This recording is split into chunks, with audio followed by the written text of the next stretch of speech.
Allora, aspetta, per ora all'inizio, seguendo uno capitolo 1, descriviamo la fisica in meccanica, cinematica, dinamica. Ora arriviamo a dinamica. Dinamica che spiega come si si muovono. muovono, quindi le leggi che regolano questi movimenti. ok. E quindi enunciamo queste leggi. Allora, praticamente la dinamica è divisa in 3 principi. Allora, il primo sarebbe il principio di inerzia. E il secondo è la legge fondamentale della dinamica. E il terzo è il principio di azione o reazione. Allora, vediamo il primo. Tu mi dire il primo, ma buono però, dai. Il primo solo. No, volevo spiegarlo tutto. Ancora cosa puoi spiegare del carico? No, volevo dire che vabbè, Il primo cavo, primo principio. Sì. Ok.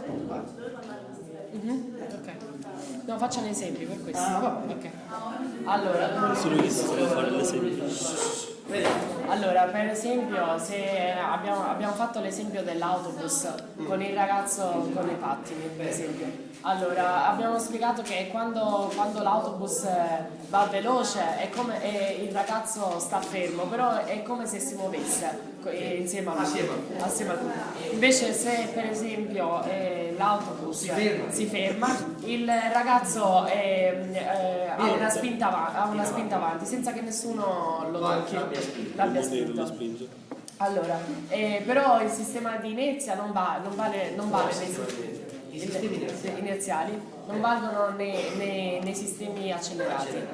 Questo dice, allora, questo è importante. Questo dice succede e rientra in un sistema inerziale se l'autobus si muove di modo rettilineo È uniforme.